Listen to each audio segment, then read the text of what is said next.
రాత్రి జరిగిన నిశ్శబ్దపు కలయిక ఉదయమయ్యేసరికి ఒక్కల్లా మిగిలిపోయింది. తెల్లవారుజామున 4 గంటలకి అర్జున్ తన గదిలోకి వెళ్ళిపోయాడు. 7 గంటలకు అనన్య నిద్రలేచేసరికి ఇల్లంతా ఎప్పటిలాగే ప్రశాంతంగా ఉంది. నిన్నటి భావోద్వేగాలను, రాత్రి కన్నీళ్లను అనన్య మళ్ళీ ఒక ఇనుపబెట్టెలో బంధించేసింది. ఇప్పుడు ఆమె ముందున్న లక్ష్యం ఒకటే, ఈ పద్మవ్యూహాన్ని ఛేదించడం. గెస్ట్ రూమ్ తలుపు గడియ పెట్టి తన ల్యాప్టాప్ ఓపెన్ చేసింది అనన్య. ఇంటర్నెట్ కనెక్ట్ చేయగానే స్క్రీన్ మీద ఒక ఎన్క్రిప్టెడ్ ఫోల్డర్ పాపప్ అయింది. వికాస్ పంపిన ఫైల్. పాస్వర్డ్ టైప్ చేయగానే ఫోల్డర్ ఓపెన్ అయింది. అందులో వీడియోలు, ఆడియో రికార్డింగ్లు, బ్యాంక్ స్టేట్మెంట్లు, కొన్ని లీగల్ డాక్యుమెంట్స్ ఉన్నాయి. ఫోన్ తీసుకుని వికాస్కి కాల్ చేసింది Ananya. Good morning boss, file చూసావా? వికాస్ గొంతులో ఒక ఇన్వెస్టిగేటివ్ ఆఫీసర్కు ఉండే సీరియస్నెస్ ఉంది. ఇప్పుడే ఓపెన్ చేశాను Vikas, tell me the summary. ఏంటి నందిని అసలు కథ? అనన్య ల్యాప్టాప్ స్క్రీన్ వైపు తీక్షణంగా చూస్తూ అడిగింది. బాస్, నువ్వు అనుకున్నది అక్షరాల నిజం. ఇది కేవలం ఒక ఎక్స్ట్రా మ్యారిటల్ అఫేర్ కాదు, ఇది ఒక పర్ఫెక్ట్ కార్పొరేట్ ర్యాప్. అర్జున్ నిలువున మోసపోతున్నాడు. వికాస్ మాటలకు అనన్య వేళ్ళు కీబోర్డ్ మీద ఆగిపోయాయి. వివరంగా చెప్పు. మొదటి విషయం, నందిని ప్రెగ్నెంట్ కాదు, ఇదొక పచ్చి అబద్ధం. వికాస్ చెప్పిన ఆ మాటలు అనన్య మెదడులో ఒక బాంబులా పేలింది. అర్జున్ తనని ఇంట్లోంచి గెంటేయడానికి, విడాకులు అడగడానికి ప్రధాన కారణం ఆ ప్రెగ్నెన్సీ. ఆ పునాది అబద్ధం అని తెలిసినప్పుడు అనన్యకు ఓ పక్క ఊరటగా, మరో పక్క విపరీతమైన కోపంగా అనిపించింది. మరి ఆ రిపోర్ట్స్ కోర్టులో కూడా వాళ్ళ మెడికల్ సర్టిఫికేట్ సబ్మిట్ చేసి ఉంటారు కదా? అనన్య లాజికల్గా ప్రశ్నించింది. అక్కడే ఉంది అసలు ట్విస్ట్. వికాస్ వివరించాడు. ఫోల్డర్లో మెడికల్ స్కామ్ అనే వీడియో ప్లే చేయి. నందిని చెకప్ చేయించుకున్నది సిటీలో ఒక టాప్ గైనకాలజిస్ట్ దగ్గర. ఆ డాక్టర్కి ఈ ఫేక్ రిపోర్ట్ క్రియేట్ చేయడానికి అక్షరాల ₹1,00,00,000 ముట్టాయి. మా హ్యాకర్ ఆ డాక్టర్ పర్సనల్ అకౌంట్ ట్రేస్ చేశాడు. దుబాయ్ షెల్ కంపెనీ నుండి ఆ డబ్బులు ట్రాన్స్ఫర్ అయింది. ఆ డాక్టర్ ఫోన్ ట్యాప్ చేస్తే ఆమె నందినితో మాట్లాడిన ఆడియో రికార్డు దొరికింది. అందులో డాక్టర్ స్పష్టంగా అంటుంది, అర్జున్ గారు వచ్చినప్పుడు స్కాన్లో వేరే పేషెంట్ ఫీటస్ని చూపించాను. ఆయన పూర్తిగా నమ్మేశారు. నా బ్యాలెన్స్ అమౌంట్ పంపించండి అని. ఆ ఆడియో విను. అనన్య ఆ ఆడియో ప్లే చేసింది. డాక్టర్ నందిని మధ్యన జరిగిన సంభాషణ చాలా స్పష్టంగా వినిపించింది.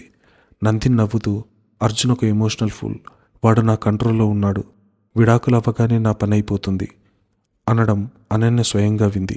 అనన్య పళ్ళు బిగుసుకున్నాయి. ఒక మనిషి ప్రాణంతో, జీవితంతో, భావోద్వేగాలతో ఆడుకోవడం ఇంత సులువా? ఇదంతా నందిని ఒకతే ప్లాన్ చేసి ఉండదు వికాస్. దీని వెనుక పెద్ద నెట్వర్క్ ఉండి ఉంటుంది. ఎవరు master mind? You are right boss. Nandini కేవలం ఒక పావు మాత్రమే. ఈ గేమ్ అసలు సూత్రధారి ఆమె తండ్రి రాజారావు. రాజారావు. అనన్య ఆ పేరు ఎక్కడో విన్నట్టుగా అనిపించి ఆలోచనలో పడింది. అవునన్నయ్య, రాజారావు అంటే బిజినెస్ సర్కిల్లో ఒక కార్పొరేట్ షార్క్. నష్టాల్లో ఉన్న కంపెనీలను కొని వాటిని ముక్కలు ముక్కలు చేసి అమ్మేయడం అతని స్టైల్. గత 10 ఏళ్లుగా అతను మన దేశంలోని అతిపెద్ద కాంగ్లోమరేట్ అయిన కుమార్ ఇండస్ట్రీస్ని టేక్ ఓవర్ చేయడానికి ప్రయత్నిస్తున్నాడు. కానీ కుమార్ ఇండస్ట్రీస్కి ఉన్న బైలాస్ ప్రకారం ఆ కంపెనీ బోర్డ్ ఆఫ్ డైరెక్టర్స్లోకి వెళ్ళాలంటే ఒక ప్రత్యేకమైన షేర్ హోల్డింగ్ ఉండాలి.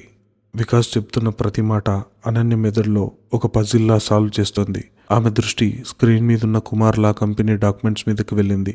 వికాస్, ఈ కుట్రకి నేను అడిగిన కుమార్లా కంపెనీకి లింక్ ఏంటి? అక్కడికి వస్తున్నాను. వికాస్ గొంతు మరింత సీరియస్గా మారింది. కుమార్ లా కంపెనీ అనేది ఇప్పుడు ఎవరూ పట్టించుకొని ఒక డెడ్ కంపెనీ. అర్జున్కి కూడా దాని వాల్యూ తెలీదు. కానీ 10 ఏళ్ల క్రితం అర్జున్ తాతయ్య ఆ కంపెనీని కొన్నాడు. ఆ లా కంపెనీ పేరు మీద కుమార్ ఇండస్ట్రీస్కి చెందిన 15% స్పెషల్ షేర్స్ ఉన్నాయి. ఆ షేర్ డార్మెట్ అకౌంట్లో ఉండిపోయాయి. అనన్యకు మొత్తం క్లారిటీ వచ్చేసింది. అంటే రాజారావు టార్గెట్ అర్జున్ ఆస్తి కాదు, ఆ కుమార్ అండ్ లా కంపెనీ చేతిలో ఉన్న 15% వీటో షేర్స్. ఆ షేర్స్ దొరికితే కుమార్ ఇండస్ట్రీస్ మొత్తం రాజారావు చేతికి వెళ్ళిపోతుంది. కరెక్టేనా? Exactly boss. రాజారావు ఆ కంపెనీని నేరుగా అర్జున్ని అడిగితే అర్జున్ బ్యాక్గ్రౌండ్ చెక్ చేసి ఆ షేర్ వాల్యూ కనిపెట్టేస్తాడు. అందుకే ఈ హనీ ట్రాప్. నందినిని అర్జున్ లైఫ్లోకి పంపించాడు. ప్రేమ పేరుతో దగ్గర చేసి ప్రెగ్నెన్సీ నాటకంతో నిన్ను ఇంట్లోంచి గెంటేసేలా చేశాడు. నువ్వు వెళ్ళిపోగానే అర్జున్ని పెళ్లి చేసుకుని పెళ్లి కానుకగా లేదా ఏదో ఒక లీగల్ సెటిల్మెంట్ పేరుతో ఆ కుమార్లా కంపెనీని తన పేరు మీదకి మార్చుకోవాలన్న నందిని ప్లాన్. ఒక్కసారి ఆ కంపెనీ నందిని చేతికి వస్తే రాజారావు కుమార్ ఇండస్ట్రీస్ని హైజాక్ చేస్తాడు. అనన్య ల్యాప్టాప్ స్క్రీన్ని మూసేసింది. హాల్లో కూర్చొని తన సామ్రాజ్యం అంతా సేఫ్గా ఉందని ఫీల్ అవుతున్న అర్జున్ ఎంతటి మూర్ఖుడో ఇప్పుడు ఆమెకు అర్థమైంది. ఓ గొప్ప బిజినెస్ మ్యాన్ అని ఫీల్ అయ్యే అర్జున్ తన పక్కనే ఉండి తన పునాదులను తవ్వుతున్న నందిని గుడ్డిగా నమ్ముతున్నాడు. తన కళ్ళు మూసుకుపోయాయి. నిజంగా తను ప్రేమించిన భార్యను బయటికి గెంటేశాడు. Boss, are you there? Vikas వాయిస్తో అనన్య ఆలోచనలోంచి బయటకొచ్చింది. వింటున్నాను వికాస్. నిన్న కోర్టులో నువ్వు సరిగ్గా అదే కుమార్లా కంపెనీని సెటిల్మెంట్ కింద అడిగేసరికి నందిని రాజారావుల ప్లాన్ మొత్తం రివర్స్ అయిపోయింది. వాళ్ళ 10 ఏళ్ల ప్లాన్ని నువ్వు ఒక్క సంతకంతో బ్రేక్ చేశావు. ఇప్పుడు ఆ డాక్యుమెంట్ని నీ పేరు మీదకి వస్తున్నాయనగానే వాళ్ళల్లో వణుకు మొదలైంది. రేపు ఏ క్షణమైనా నీ మీద అటాక్ జరగొచ్చు. వాళ్ళు నిన్ను చంపడానికి వెనకాడరు. అందుకే చెప్తున్నా, పాత గ్యాంగ్ని రంగంలోకి దించుతాను. ఒకే ఒక్క రోజులో రాజారావు అడ్రస్ లేకుండా చేస్తాను. జస్ట్ ఆర్డర్ ఇవ్వు.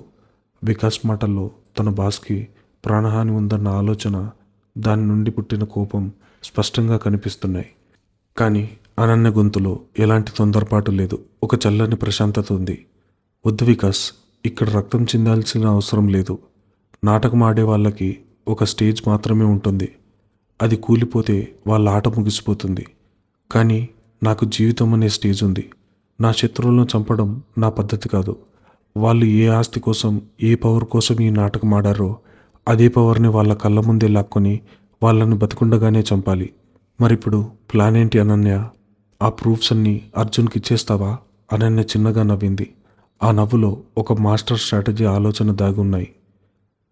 అర్జున్కి ఈ ప్రూఫ్స్ ఇప్పుడే ఇస్తే వాడు కోపంతో నందిని దగ్గరకు వెళ్ళి అరుస్తాడు. విడాకులు క్యాన్సిల్ అంటాడు. కానీ వాడికి బుద్ధి రాదు. నా విలువ వాడికి తెలీదు. కేవలం నందిని మోసం చేసింది కాబట్టే మళ్ళీ నా దగ్గరకు వస్తాడు.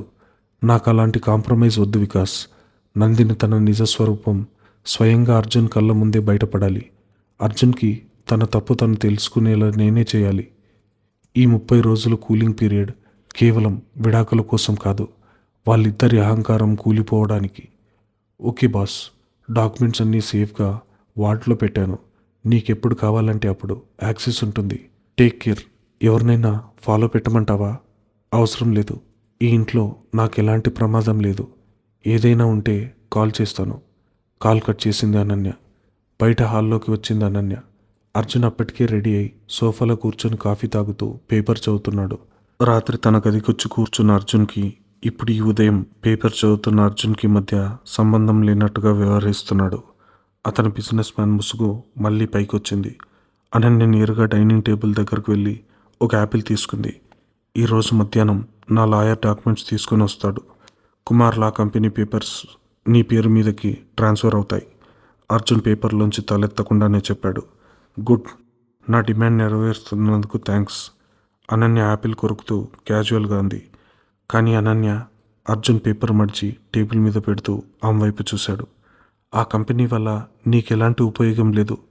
అందులో పని చేయడానికి ఒక క్లర్క్ కూడా లేడు. 10 ఏళ్ల నుండి ఆడిట్ కూడా జరగలేదు.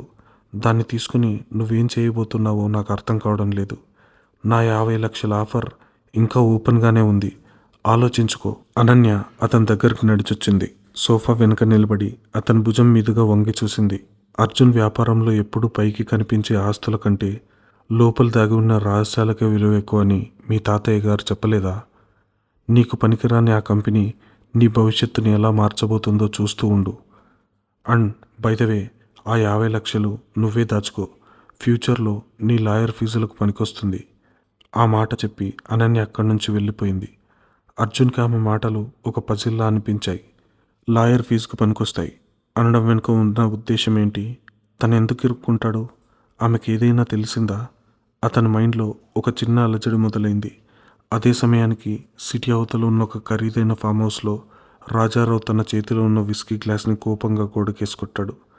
గ్లాస్ పగిలి ముక్కలైంది. నందిని సోఫాలో భయంగా కూర్చొనుంది. ఆమె తండ్రి కోపం చూసి ఆమెకు వణుకు పుడుతుంది. ఈడియట్. 10 ఏళ్ళుగా నేను వేసిన ప్లాన్ ఒకే ఒక్క రోజులో నాశనం చేసి పడేసింది ఆ పల్లెటూరు పిల్ల. రాజారావు అరుస్తున్నాడు. నువ్వు అర్జున్కి కంట్రోల్లో పెట్టుకోమంటే వాడి భార్యకు విడాకులు ఇచ్చి ఆ కంపెనీ ఆమె చేతిలో పెట్టేలా చేశావు. నీకు బ్రెయిన్ ఉందా లేదా? నా తప్పేముంది డాడ్? నందిని ఏడుపు ముఖం పెట్టింది. 50 లక్షలు ఫ్లాట్ తీసుకుని వెళ్ళిపోతుంది అనుకున్నాను. సడన్గా కోర్టులో ఆ పనికిమాలిన కంపెనీ కావాలని అడుగుతుందని నేను కల్లో కూడా ఊహించలేదు. అర్జున్ గాడు కూడా ఒక సెకండ్ ఆలోచించకుండా సరే అనేశాడు. నా మాట కూడా వినలేదు. రాజారావు కోపంగా ఆమె దగ్గరకు వచ్చాడు. పనికిమాలిన కంపెనీ, ఫూల్. ఆ కంపెనీ చేతిలో ఉన్న 50% విటో షేర్స్ వల్లే కుమార్ ఇండస్ట్రీస్కి ఆ బోర్డ్ ఆఫ్ డైరెక్టర్స్ అడ్డం పడుతున్నారు. ఆ కంపెనీ షేర్స్ నా చేతికి వస్తే నేను ఆ ఎంపైర్ని టేక్ ఓవర్ చేయగలను. ఇప్పుడు ఆ కంపెనీ అనన్య చేతికి వెళ్ళిపోతే నా ప్లాన్ మొత్తం కొలాప్స్ అవుతుంది. పైగా ఆ అనన్య ఆ షేర్ వాల్యూ కనిపెట్టి బోర్డ్ మీటింగ్కి వెళ్తే ఆమె కుమార్ ఇండస్ట్రీస్కి డైరెక్టర్ అయ్యే ఛాన్స్ కూడా ఉంది. నందిని షాక్తో నోరు తెరిచింది. అంటే ఇప్పుడు అనన్య ఆ ఎంపైర్కి బాస్ అవుతుందా? అవును, ఆ పొజిషన్లో నువ్వు ఉండాలి. కానీ ఇప్పుడు ఆమె కూర్చోబోతుంది. అసలు ఆమెకి ఈ కంపెనీ గురించి ఎలా తెలిసింది? ఎవరు ఇన్ఫర్మేషన్ ఇచ్చారు? రాజారావు ఆలోచనలో పడ్డాడు. డాడ్, నాకు ఆమెను చూస్తుంటే భయంగా ఉంది. నిన్న కోర్టులో నన్ను బెదిరించింది. నా గురించి అన్నీ తెలుసని చెప్పింది. ఒకవేళ నా ప్రెగ్నెన్సీ అబద్ధమని ఆమెకు తెలిసిపోయి ఉంటుందా? రాజారావు ముఖం మరింత సీరియస్గా అయింది. తెలిసిపోతే ఆమె ఈ పాటికి అర్జున్ గాడికి చెప్పి ఉండేది కదా. ఎందుకు సైలెంట్గా ఉంది? ఏమో డాడ్, ఆమె బిహేవియర్ అంతా తేడాగా ఉంది. 4 ఏళ్ళు ఒక రోబోట్లో పడి ఉన్న మనిషి నిన్న ఒక్కసారి వేరే మనిషిలా మారిపోయింది. మనం వెంటనే ఏదో ఒకటి చేయాలి డాడ్, లేకపోతే మన ప్లాన్ బయటపడుతుంది. రాజారావు తన ఫోన్ తీసి ఎవరో రౌడీ షీటర్కి కాల్ చేశాడు. హలో రంగా, నాకు పని జరగాలి. ఈరోజు మధ్యాహ్నం ఫ్యామిలీ కోర్ట్ దగ్గర ఒక అమ్మాయికి డాక్యుమెంట్ హ్యాండ్ ఓవర్ జరుగుతుంది. ఆ అమ్మాయి అక్కడి నుంచి ప్రాణాలతో తిరిగి రాకూడదు. ఆ ఫైల్ నా టేబుల్ మీద ఉండాలి. ఎంత ఖర్చైనా పర్వాలేదు. యాక్సిడెంట్లా క్రియేట్ చేయి. నందిని ఊపిరి పీల్చుకుంది. తన దారికి అడ్డుకొచ్చిన అనన్య చాప్టర్ ఈ రోజుతో క్లోజ్ అయిపోతుందని ఆమె సంబరపడింది. మధ్యాహ్నం 2 గంటలు ఫ్యామిలీ కోర్టు ఆవరణ. కోర్టు బయట ఉన్న ఒక కేఫ్లో కూర్చొని కాఫీ తాగుతుంది అనన్య. ఆమె ఎదురుగా అర్జున్ లాయర్ ఒక బ్రీఫ్ కేసుతో వచ్చి కూర్చొని ఉన్నాడు. మేడం, ఇవిగో కుమార్ లా కంపెనీ ఒరిజినల్ డాక్యుమెంట్స్. దీని మీద మీరు సంతకం చేస్తే అఫీషియల్గా బోర్డ్ ఆఫ్ డైరెక్టర్ రిజిస్ట్రీలో మీ పేరు అప్డేట్ అయిపోతుంది. మీ పేరు మీద 100% ఓనర్షిప్ వస్తుంది. లాయర్ పేపర్లు ముందుకు పెడుతూ అన్నాడు. అనన్య ఆ పేపర్లు చదివి చిరునవ్వుతో సంతకం చేసింది. థ్యాంక్ యూ, అర్జున్ గారికి నా కంగ్రాట్స్ చెప్పండి అని చెప్పి ఫైల్ తీసుకొని కేఫ్ బయటకు వచ్చింది. ఆమె రోడ్ క్రాస్ చేయడానికి ఫుట్పాత్ మీదకు నిలబడింది. చుట్టూ జనం ఉన్నారు. ట్రాఫిక్ సిగ్నల్ రెడ్ పడింది. సరిగ్గా అదే సమయంలో ఓ నల్లటి ఎస్యూవీ కార్ సిగ్నల్ జంప్ చేసి రాంగ్ రూట్లో అతి వేగంగా దూసుకొచ్చింది. దాన్ని టార్గెట్ నేరుగా అనన్య. ఆ కార్ వేగం చూస్తుంటే బ్రేక్ వేసే ఉద్దేశం డ్రైవర్కి ఉన్నట్టు లేదు. నేరుగా అనన్యను గుద్ది చంపేయడమే వాడి లక్ష్యం. చుట్టూ ఉన్న జనం భయంతో అరుస్తూ పక్కకు పరుగులు తీశారు. కారు అనన్య కేవలం 10 అడుగుల దూరంలో ఉంది. కానీ అనన్య ఒక్క అడుగు కూడా వెనక్కి వేయలేదు. ఆ ముఖంలో భయం లేదు, కళ్ళల్లో ఆందోళన లేదు. చేతిలో ఉన్న ఫైల్ గట్టిగా పట్టుకుని దూసుకొస్తున్న ఆ కారు వైపు అత్యంత స్థిరంగా ఓ రాతి విగ్రహంలా నిలబడింది. 5 అడుగులు, 2 అడుగులు, భామ్! ఒక భయంకరమైన శబ్దం. కానీ ఆ శబ్దం కారు అనన్య గుద్దడం వల్ల రాలేదు. అనన్యకు సరిగ్గా ఒక్క అడుగు దూరంలో పక్క వీధిలోంచి దూసుకొచ్చిన ఒక భారీ లారీ ఆ నల్లటి కారును పక్కన నుండి అత్యంత బలంగా ఢీకొట్టింది. ఆ ఇంపాక్ట్కి కారు గాల్లో లేచింది. 2 పల్టీలు కొట్టి రోడ్డు అవతల వైపు పడిపోయింది. కారు నుజ్జైపోయింది. లోపలున్న డ్రైవర్ స్పాట్లోనే స్పృహ కోల్పోయాడు. దుమ్ము రేగింది. జనం షాక్తో సైలెంట్ అయిపోయారు. అనన్య ముఖం మీద ఓ చిన్న రేణువు కూడా పడలేదు. ఆమె అలాగే నిలబడి ఉంది. ఆ లారీ డోర్ తీసుకుని ఓ వ్యక్తి కిందకి దిగాడు. చేతిలో ఉన్న చిన్న రాడ్ పట్టుకుని మెడలో ఉన్న స్కార్ఫ్ని సవరించుకుంటూ అనన్య వైపు నడిచి వచ్చాడు. వికాస్. అతన్ని అనన్య దగ్గరకు వచ్చి ఒక చిరునవ్వు నవ్వి చిన్నగా తల వంచాడు. నీకు ప్రాణహాని ఉందని చెప్పాను కదా బాస్. లేడీ డాన్ నీడని తాకాలని చూస్తే వాడి ప్రాణానికి ఎదురొస్తుంది. రాజారావు పంపిన బొమ్మ వీడి పని అయిపోయింది. అనన్య తన చేతిలో ఉన్న ఫైల్ని ఒకసారి చూసుకుని రోడ్డు అవతల నుజ్జైపోయిన కారు వైపు చూసింది. రాజారావు మొదటి తప్పు చేశాడు వికాస్. నా మీద అటాక్ చేసి తన భయాన్ని తనే భయపెట్టుకున్నాడు. ఈ డాక్యుమెంట్స్ నా చేతికి వచ్చాయి. ఇప్పుడు కుమార్ ఇండస్ట్రీస్లో నా ఎంట్రీకి మార్గం సుగమమైంది. నెక్స్ట్ ఏంటి బాస్? ఇంటికి వెళ్దామా? వికాస్ అడిగాడు. ఇంటికి కాదు వికాస్, ఈరోజు సాయంత్రం కుమార్ ఇండస్ట్రీస్లో బోర్డ్ మీటింగ్ ఉంది. కొత్త ఓనర్గా వాళ్లకు నా ఇంట్రడక్షన్ ఇవ్వాలి. అర్జున్కి కూడా ఓ చిన్న సర్ప్రైజ్ ఇవ్వాలి. కార్తీ. అనన్య కళ్ళల్లో ఒకప్పటి అగ్నిశిఖ ఇప్పుడు కార్పొరేట్ అస్త్రంగా మారింది. నందినాడిన నాటకానికి తెరదించడానికి కౌంట్ డౌన్ మొదలైంది. అర్జున్ ఎంపైర్లో అడుగుపెట్టబోతున్న లేడీ డాన్ ఇప్పుడు ఏకంగా సింహాసనం మీదే కన్నేసింది. హైదరాబాద్ రోడ్డు మీద జరిగిన ఊహించని ప్రమాదం తర్వాత గెస్ట్ రూమ్కి చేరుకున్న అనన్య చేతిలో ఉన్న కుమార్లా కంపెనీ ఫైల్ని టేబుల్ మీద పెట్టింది. మృత్యువు తనను తాకి వెళ్ళినప్పటికీ ఆమె మనసులో ఎలాంటి అలజడి లేదు. ఒక యుద్ధానికి సిద్ధమైన సైనికుడికి గాయాలు సహజం. రాజారావు ఆడిన ప్రాణాపాయవు ఎత్తుగడ అనన్యలో ఉన్న పట్టుదల 100 రెట్లు పెంచింది. తన ల్యాప్టాప్ తెరిచి సాయంత్రం జరగబోయే బోర్డు మీటింగ్కి సంబంధించిన అజెండాకి సిద్ధం చేసుకుంటుంది. సరిగ్గా అప్పుడే గది తలుపుల మీద మృదువైన శబ్దం వినిపించింది. అనన్య తలెత్తి చూసింది. గుమ్మం దగ్గర నిలబడి చూస్తున్నాడు వేణుగోపాల్. అర్జున్ తాతయ్య. తన తాతయ్య రఘురాం ప్రాణ స్నేహితుడు. ఈ ఇంటికి పెద్ద దిక్కు. 4 ఏళ్ల క్రితం తనను కోడలుగా ఇంట్లోకి తీసుకొచ్చింది ఆయనే. వయసు పైపడడం వల్ల ఈ మధ్య ఆయన ఎక్కువగా తన గదికే పరిమితమవుతున్నాడు. కోర్ట్ ఆర్డర్స్, ఇంట్లో జరుగుతున్న ఈ ప్రచన్న యుద్ధం అన్నీ ఆయనకు తెలుసు. లోపలికి రావచ్చా అమ్మా? ఆయన గొంతులో వణుకు, ఎంతో అపరాధభావం స్పష్టంగా వినిపిస్తున్నాయి. అనన్య వెంటనే కుర్చీలోంచి లేచి నిలబడింది. రండి తాతయ్య అంటూ ఆయన్ను చేయి పట్టుకుని తీసుకొచ్చి కుర్చీలో కూర్చోబెట్టింది. వేణుగోపాల్ ముఖంలో ఓ భరించలేని అలసట ఉంది. అది వయసు పైబడ్డం వల్ల వచ్చిన అలసట కాదు. తన కళ్ళ ముందే తన కుటుంబం ముక్కలైపోతుంటే ఏమీ చేయలేకపోతున్న ఒక నిస్సహాయుడు వేదన. ఆయన చేతులు అనన్య చేతులను గట్టిగా పట్టుకున్నాయి. నన్ను క్షమించమ్మా. ఆయన గొంతు బొంగురపోయింది. నా ప్రాణ స్నేహితుడు మనవరాల్ని నా ఇంటి మహాలక్ష్మిగా తెచ్చుకున్నాననుకున్నాను.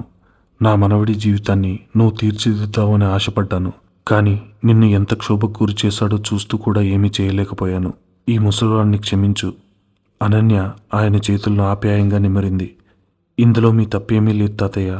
వ్యక్తుల నిర్ణయాలకు మీరెలా బాధ్యతలవుతారో. మీరు నాపై చూపించిన ప్రేమ నాకు తెలుసు. దయచేసి బాధపడకండి. వేణుగోపాల్ గారు దీర్ఘంగా శ్వాస తీసుకున్నారు. కొద్ది క్షణాల నిశ్శబ్దం తర్వాత ఆయన మాటలు మొదలుపెట్టారు. అర్జున్ నిన్ను ఈ ఇంట్లోంచి పంపించేయాలని నిర్ణయం తీసుకున్నప్పుడు నేను వాడిని ఆపలేదన్నన్య. నీకు న్యాయం చేయలేనందుకు కాదు, నీ ప్రాణాలను ఆ నరకం నుండి విడిపించాలని నేను మౌనంగా ఉండిపోయాను. 4 ఏళ్లుగా వాడి రాతి మనసుతో నువ్వు పడుతున్న నరకం నేను చూస్తూనే ఉన్నాను. కానీ వాడెందుకలా ఆత్మీయత లేని యంత్రంలా మారిపోయాడో నీకు తెలియాలి. ఒక తాతగా నా బాధ్యత నేను నెరవేర్చలేకపోయినా ఈ ఇంటి పెద్దగా నీకు ఆ నిజం చెప్పాల్సిన సమయం వచ్చింది. అనన్య మౌనంగా వినడం మొదలుపెట్టింది. అర్జున్ గతం గురించి, అతని ప్రవర్తన వెనుక ఉన్న కారణం గురించి తెలుసుకోవాలన్న ఆసక్తి ఆమెలో మొదలైంది. వేణుగోపాల్ గొంతు గతంలోకి ప్రయాణించింది. 8 ఏళ్ల క్రితం అర్జున్ ఇప్పుడున్నట్టు లేడనన్య. వాడు ఎంతో ఉత్సాహంగా, నవ్వుతూ, అందరితో ఆప్యాయంగా ఉండే కుర్రాడు. ప్రాణమిస్తే ప్రాణమిచ్చే నైజం వాడిది. అప్పుడే వాడు లండన్ నుంచి MBA పూర్తి చేసుకొని వచ్చి మన కుమార్ ఇండస్ట్రీస్ బాధ్యతలు తీసుకున్నాడు. ఆ సమయంలో వాడి జీవితంలోకి ఒక అమ్మాయి వచ్చింది. ఆమె పేరు మాయ. ఆ పేరు వినగానే అనన్యకు రాజారావు వేసిన వల ఇప్పుడు ఇంట్లో ఉన్న నందిని గుర్తుకొచ్చారు. మాయ ఒక సాధారణ మిడిల్ క్లాస్ అమ్మాయిగా వాడికి పరిచయం అయింది.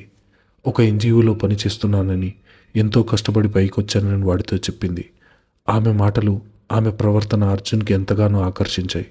వాడు ఆమెను ప్రాణంగా ప్రేమించాడు. వాడి ప్రపంచమంతా ఆమె చుట్టే తిరిగేది. నాతో కూడా వాదించి మరీ ఆమెను పెళ్లి చేసుకోవాలని నిర్ణయించుకున్నాడు. వేణుగోపాల్ కళ్ళల్లో నీళ్లు తిరిగాయి. ఆయన చేతులు వణకడం మొదలుపెట్టాయి. అర్జున్కి ఆమె మీద ఉన్న నమ్మకం ఎలాంటిదంటే, పెళ్లికి ముందే తన పర్సనల్ బ్యాంక్ అకౌంట్స్, కంపెనీకి సంబంధించిన కీలకమైన పాస్వర్డ్లు, కొన్ని అత్యంత రహస్యమైన టెండర్ డాక్యుమెంట్లు యాక్సెస్ కూడా ఆమెకి ఇచ్చేశాడు. నా భార్య కాబోయేదానికి నా కంపెనీ వ్యవహారాలు తెలియడంలో తప్పు లేదు అని వాదించాడు. గుడ్డి ప్రేమ అది. అనన్యకు స్టోరీ ఎటువైపు వెళ్తుందో స్పష్టంగా అర్థమవుతుంది. ఇదొక కాస్ట్లీ కార్పొరేట్ ట్రాప్. అది వాడి ప్రేమ, కానీ ఆమెది ప్రేమ కాదు, పక్కా ప్లాన్. వేణుగోపాల్ గొంతులో చేదు నిజం పలికింది. మా కంపెనీ ఆ సమయంలో ఒక అతిపెద్ద ప్రభుత్వ కాంట్రాక్ట్ కోసం బిడ్ చేస్తోంది. ఆ కాంట్రాక్ట్ వస్తే కుమార్ ఇండస్ట్రీస్ దేశంలోనే నెంబర్ 1 అవుతుంది. ఆ కాంట్రాక్ట్కి సంబంధించిన టెక్నికల్ బిడ్స్, ఫైనాన్షియల్ కొటేషన్స్ అన్నీ మాయ చేతుల మీదుగా మా ప్రత్యర్థి కంపెనీకి చేరిపోయాయి. అంతేకాదు, అర్జున్ డిజిటల్ సిగ్నేచర్ వాడి కంపెనీ రిజర్వ్ ఫండ్స్ నుంచి కోట్లాది రూపాయలు విదేశాల షెల్ అకౌంట్స్కి ట్రాన్స్ఫర్ చేసింది. గదిలో వాతావరణం బరువెక్కింది. ఒక ఉదయం పోలీసుల సైరన్లు మా ఇంటి దద్దరిల్లింది.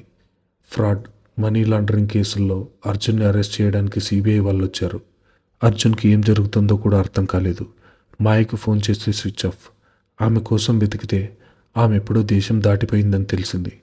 ప్రాణంగా ప్రేమించిన మనిషి కేవలం వ్యాపారం కోసం తనను వాడుకుందని, తనను ఒక బలిపశువును చేసిందని వాడికి అర్థమవడానికి చాలా సమయం పట్టింది. వేణుగోపాల్ కళ్ళు తుడుచుకున్నారు. ఆ కేసు నుండి వాడిని బయటకు తీసుకురావడానికి నా ఆస్తులు సగం అమ్ముకోవాల్సి వచ్చింది. కోర్టు చుట్టూ తిరిగి వాడు నిర్దోషాన్ని నిరూపించడానికి 3 ఏళ్లు పట్టింది.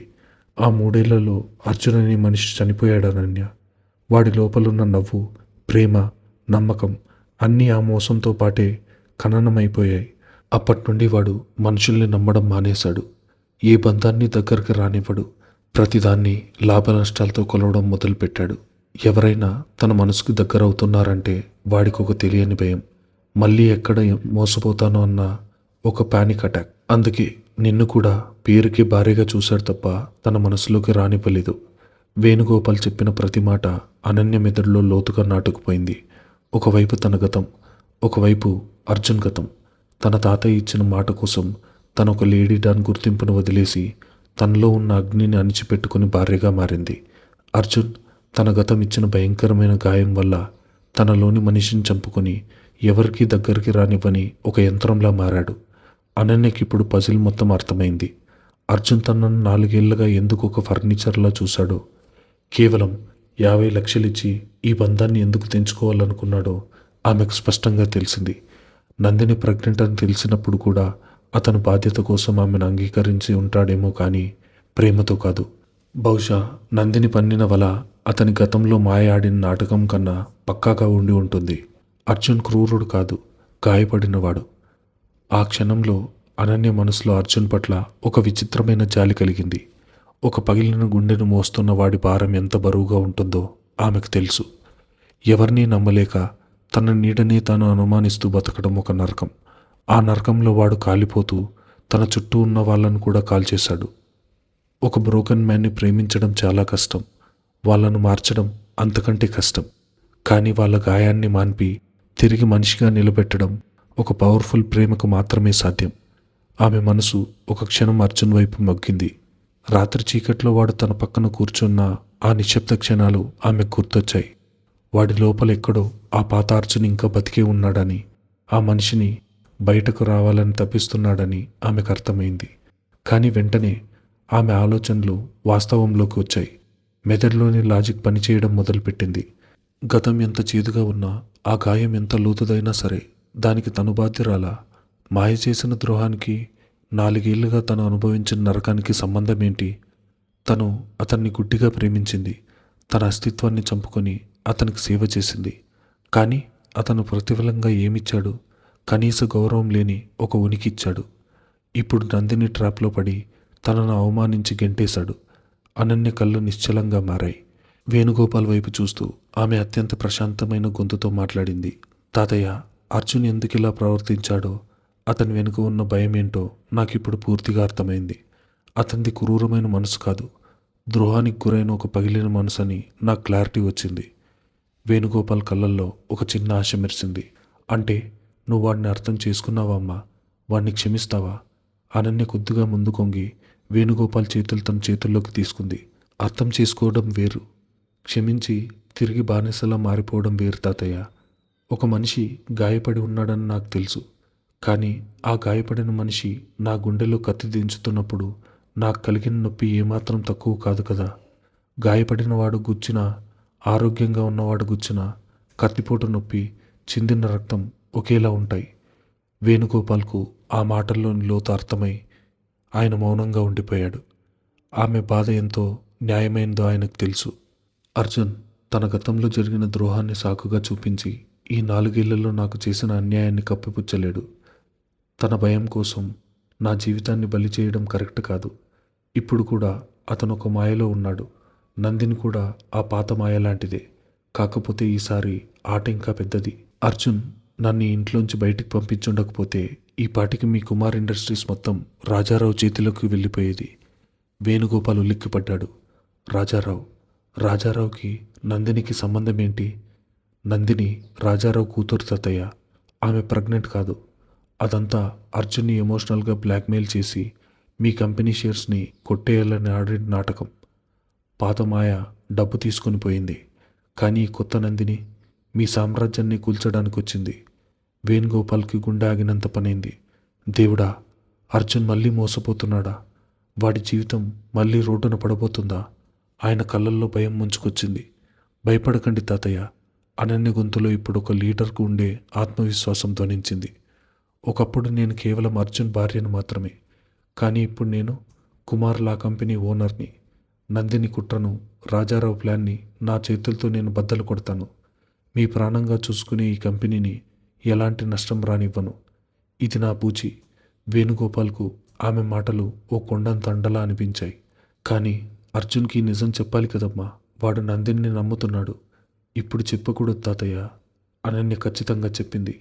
నేను వెళ్ళి ప్రూఫ్స్ ఇస్తే అతను నమ్మలేకపోవచ్చు, లేదా నా మీద కోపంతో రగిలిపోవచ్చు. అతని కళ్ళు అతన్నే స్వయంగా తెరవాలి. నందిని వేసుకున్న ముసుగు అర్జున్ కళ్ళ ముందే చిరిగిపోవాలి. ఈ 30 రోజుల కూలింగ్ పీరియడ్లో అతను తెలుసుకోవాల్సింది విడాకుల గురించి కాదు, నిజమైన ప్రేమ అంటే ఏంటో, నిజమైన మౌనం అంటే ఏంటో. వేణుగోపాల్కు అనన్య ఒక అద్భుతమైన దేవతలా కనిపించింది. తనకి జరిగిన అన్యాయాన్ని పక్కన పెట్టి తనను గాయపరిచిన వాడి సామ్రాజ్యాన్ని కాపాడడానికి నిలబడిన ఆమె ఔదార్యానికి ఆయన మనసులోనే నమస్కరించుకున్నాడు. నీలాంటి మనిషిని వదులుకున్న వాడు ఎంత దురదృష్టవంతుడో వాడికే తెలియాలమ్మా. నీ ఇష్టం. నీకు ఏ సహాయం కావాలన్నా ఈ ముసలాడు ఎప్పుడూ తోడుంటాడు. ఆయన నెమ్మదిగా లేచి అనన్య తల మీద చేయి పెట్టి ఆశీర్వదించి బయటకు వెళ్ళాడు. గదిలో మళ్ళీ ఒంటరిగా మిగిలింది అనన్య. వేణుగోపాల్ చెప్పిన విషయాలు ఆమె ఆలోచన ధోరణిని మార్చాయి. అర్జున్ పట్ల ఆమెకున్న కోపం ఇప్పుడు ఓ రకమైన బాధ్యతగా మారింది. అతను పగిలిపోయిన ఒక గాజు బొమ్మ. ఆ గాజు పెంకులు గుచ్చుకునే ఆమె ఈ 4 ఏళ్ళు నెత్తరొడింది. ఇప్పుడు ఆమె ఆ బొమ్మను అతికించాలా, లేక వదిలేయాలా? హీల్ చేయడం నిజమైన ప్రేమైతే ఆ హీలింగ్ ప్రాసెస్లో అతను పడాల్సిన బాధ అతను పడాల్సిందే. తనలో తాను అనుకుంది అనన్య. ల్యాప్టాప్ స్క్రీన్ వైపు చూసింది. గడియారం మధ్యాహ్నం 3 గంటలు దాటుతుంది. సాయంత్రం 5 గంటలకు కుమార్ ఇండస్ట్రీస్ హెడ్ ఆఫీస్లో ఎమర్జెన్సీ బోర్డు మీటింగ్ ఉంది. ఆ మీటింగ్లో అర్జున్ నందినికి కంపెనీలో ఒక కీలకమైన పదవిని ఇవ్వబోతున్నాడు. దానికి సంబంధించిన ఏర్పాట్లు జరుగుతున్నాయని వికాస్ ఇన్ఫర్మేషన్ ఇచ్చాడు. అనన్య వార్డ్రోబ్ తెరిచింది. ఒక పవర్ఫుల్ బ్లాక్ సూట్ని బయటకు తీసింది. లేడీ డాన్ ఇప్పుడు ఒక కార్పొరేట్ బాస్లా మారబోతుంది. శత్రువు సామ్రాజ్యంలోకి అడుగు పెట్టడానికి సిద్ధమైంది. ఈరోజు సాయంత్రం జరగబోయే బోర్డు మీటింగ్ కేవలం ఒక కంపెనీ వ్యవహారం కాదు. రాజారావు ప్లాన్కి, నందిని నాటకానికి, అర్జున్ అహంకారానికి పడబోయే మొదటి గొడ్డలిపెట్టు. నీ గతం నిన్ను విరిచేసి ఉండొచ్చు అర్జున్, కానీ నీ వర్తమానం నన్ను లేడీ డాన్ని చేసింది. ఇప్పుడు చూడు నా ఆట ఎలా ఉంటుందో. ఆమె అద్దంలో తనను తాను చూసుకుంటూ వేసుకున్న ఆ చిరునవ్వు రాబోయే పెను తుఫానుకు స్పష్టమైన సంకేతం. మరి చూద్దాం తర్వాత ఏం జరగబోతుందో నెక్స్ట్ పార్ట్లో తెలుసుకుందాం. అంతవరకు ఈ ఛానల్ని సబ్స్క్రైబ్ చేసుకోండి.